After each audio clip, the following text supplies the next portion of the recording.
नमस्कार। इस वीडियो में हम बात करेंगे, जैसे मैंने पहले कहा, अपर्दन चक्र की संकल्पना के विषय में, कॉन्सेप्ट ऑफ इरोजन साइकिल। ये बड़ा महत्वपूर्ण है।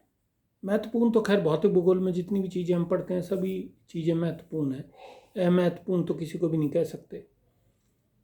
लेकिन इसमें ऐसे व्यक्ति का जिक्र है जिस व्यक्ति का भूगोल विषय में योगदान बहुत ज़्यादा है। अभी हम देखते हैं, खास करके हिंदी विषय की किताबें हम देखते हैं तो उसमें नो डाउट लोगों ने बहुत मेहनत करके किताबें निकाली हैं। लेकिन जैसे जैसे भूगोल विषय का ज्ञान मेरा बढ़ता गया तो मुझे ये महसूस हुआ कि भूगोल के अंदर यदि आपको आफ्टर पोस्ट ग्रेजुएशन एमए के बाद अगर आपको चीज़ें पढ़नी है तो वो जो चीज़ें उपलब्ध हैं वो आपको अंग्रेज़ी में ही उपलब्ध है। हिंदी में उतना साहित्य उपलब्ध नहीं है। ऐसा नहीं कि हिंदी के अंदर लोगों ने कार्य नहीं किया, हिंदी में किया। जैसे अगर ज्योग्राफिकल थॉट की बात करें तो आर.डी. दीक्षित की किताब है मार्वलस बुक, माजिद हुसैन जी की है and so number, Savinder Singh ji की जैसे है। लोगों ने बहुत अच्छा कार्य किया। लेकिन फिर उसके बाद एक होड़ अपने विषय में ये हो चली कि हर कोई एक किताब लिखने के विषय में अग्रसर हो गया और कई तो इतने बड़े विद्वान हैं कि जिन्होंने भूगोल का ऐसा कोई पक्ष ही नहीं छोड़ा जिसके ऊपर उनकी किताब ना हो। इस विषय का मैं जिक्र इसलिए कर रहा हूँ क्योंकि जो अपर्दन चक्र की संकल्पना आप ऐसे समझ सकते हैं कि संकल्पना वो चीज़ है जिस पे सब लोग सहमत नहीं हैं। अगर सब लोग सहमत हो जाएं तो वो तो लॉ हो जाएगा। जैसे सूर्य पूर्व से उगता है पश्चिम में छिपता है, नियम है, किसी व्यक्ति को इस पर ऐतराज़ नहीं, नियम है। किसी भी वस्तु को ऊपर उछालोगे गुरुत्वाकर्षण की शक्ति के कारण नीचे गिरेगी, नियम है। लेकिन कुछ ऐसी चीज़ें होती हैं जिसको एक व्यक्ति अपने हिसाब से महसूस करता है, एक शोधकर्ता अपने हिसाब से महसूस करता है और फिर उसको वो कलमबद्ध करता है, अलग अलग एग्जाम्पल उसमें डालता है कि उसने वो बात कही तो किस चीज़ को ध्यान में रख के कही, वो उस विषय पर उस कंक्लूज़न पे पहुंचा, उस सारांश पे पहुंचा तो उस सारांश पे पहुंचने के उसके क्या क्या कारण थे, क्यों वो बात को कह रहा है, उसके लिए उसके पास क्या क्या तथ्य हैं, किन आधार पे वो बोल रहा है कि ये बात ऐसे है, इसको प्रूव करने के लिए मैं ये पक्ष बता रहा हूँ आपको, ये पक्ष प्रस्तुत कर रहा हूँ, ये पक्ष प्रस्तुत कर रहा हूँ, ये पक्ष प्रस्तुत कर रहा हूँ। तो अपर्दन चक्र की संकल्पना जो थी ये सबसे पहले तो बहुत प्रारंभिक दशा में जॉन वेस्ले पॉवल करके विद्वान थे, उन्होंने इसके बारे में सोचा था। लेकिन इसको जो प्रस्तुत किया या इसको सबसे पहले लोगों के सामने रखा, वो कॉन्सेप्ट जो है वो विलियम मॉरिस डेविस थे, अमेरिकन जियोमॉर्फोलॉजिस्ट थे, और जो इनका कार्य था 1909 में ये पब्लिश हुआ। काम इस पे उन्होंने पहले शुरू कर दिया था, 1909 में ये प्रकाशित हुआ। इन्होंने इस जो अपर्दन की संकल्पना है इसको सबसे पहले विश्व के सामने रखा।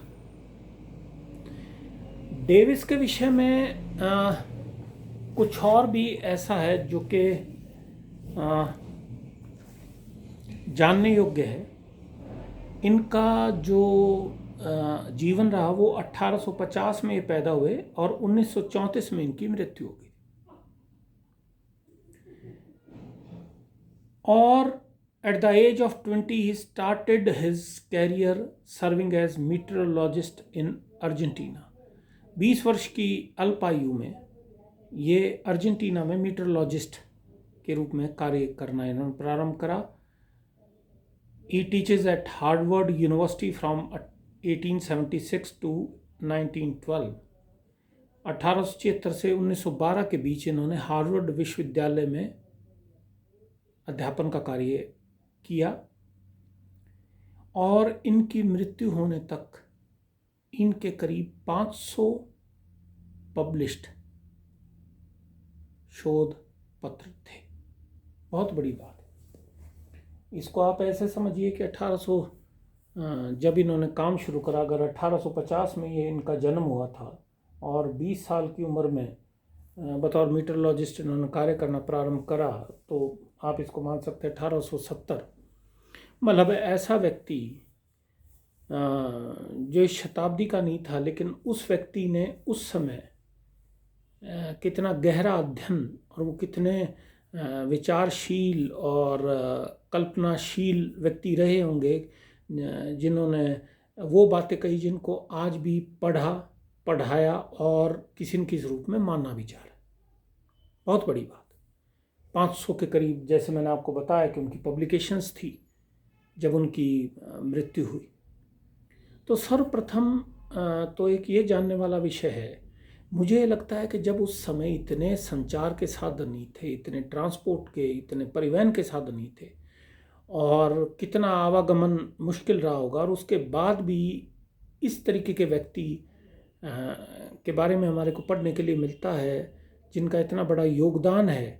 इनको फादर ऑफ अमेरिकन ज्योग्राफी बोलते हैं विलियम मॉरिस डेविस जी को, कि इन्होंने कितने मतलब अद्भुत तरीके के व्यक्ति होंगे। एक सोचने का विषय, बहुत गहराई से सोचने का विषय है कि कितना गहन अध्ययन या चीज़ों को कितनी समझने की शक्ति इनकी रही होगी। यहाँ मैं फिर एक ही चीज़ कहूँगा कि भौतिक भूगोल के अंदर कल्पना शक्ति का बहुत महत्व है। मैं इस चीज़ पे बार बार जोर देता हूँ। मैं अपने विद्यार्थियों को भी इस बात के लिए बार बार प्रेरित करता हूँ कि कुछ मूलभूत चीज़ें उनको पता होनी चाहिए। तो कल्पना शक्ति का इसलिए क्योंकि हम अपने एक जीवन में पृथ्वी तल पर होने वाली परिवर्तनों को थोड़ा बहुत अगर आप उसके बहुत करीब रहते हैं और आप रोज़ उसको ऑब्जर्व कर रहे हैं, तो आप उस परिवर्तन को महसूस कर सकते हैं, नहीं तो नहीं। यदि मान लीजिए कोई नदी अपनी घाटी को गहरा कर रही है और आप उस क्षेत्र विशेष में ही रह के अध्ययनरत हैं, तो एक मानव जीवन जितना होता है, जब उसकी समझ होती है आपने 50-60 साल, तो बहुत थोड़ा सा चीज़ों के बारे में आप महसूस कर सकते हैं। ऐसा नहीं कि बिल्कुल नहीं महसूस करेंगे, महसूस करेंगे, क्योंकि इस तरीके की कुछ प्राकृतिक घटनाएं होती हैं जिसमें आप उस कार्य को होते हुए बहुत तेज़ गति से देखेंगे। कुछ ऐसी परिस्थितियाँ आएंगी कि जब वो आपको बहुत क्षीण या आप बिल्कुल उसको महसूस नहीं कर पाएंगे, उस तरीके से आप उसको समझ पाएंगे। तो अपर्दन चक्र की जो संकल्पना थी, ये सर्वप्रथम विलियम मॉरिस डेविस जी ने विश्व के सामने प्रस्तुत की और ये 1909 में पब्लिश हुई। यहाँ एक और ये बताना ज़रूरी है कि शुरुआती दौर में कुछ देश विशेष में जहाँ के भूगोल का काफ़ी विकास हो गया था, यूनिवर्सिटीज़ में भूगोल पढ़ने के, ज्योग्राफी को पढ़ने के विद्यार्थियों की संख्या और डिपार्टमेंट जो विभाग थे वो बड़े सशक्त थे वहाँ के टीचर्स की वजह से। तो ये एक अपने आप में स्कूल बन गए। स्कूल का मतलब और कुछ नहीं, एक सामान्य एक तरीके की सोच रखने वाले लोग जो हैं वो एक स्कूल ही है, जितना मैं इस चीज़ को समझ पाया। तो उसमें यह है कि जो अमेरिकन भूगोलवेता थे और जो जर्मनी के भूगोलवेता थे, इनमें हमेशा से एक प्रतिद्वंद्विता की स्थिति रही।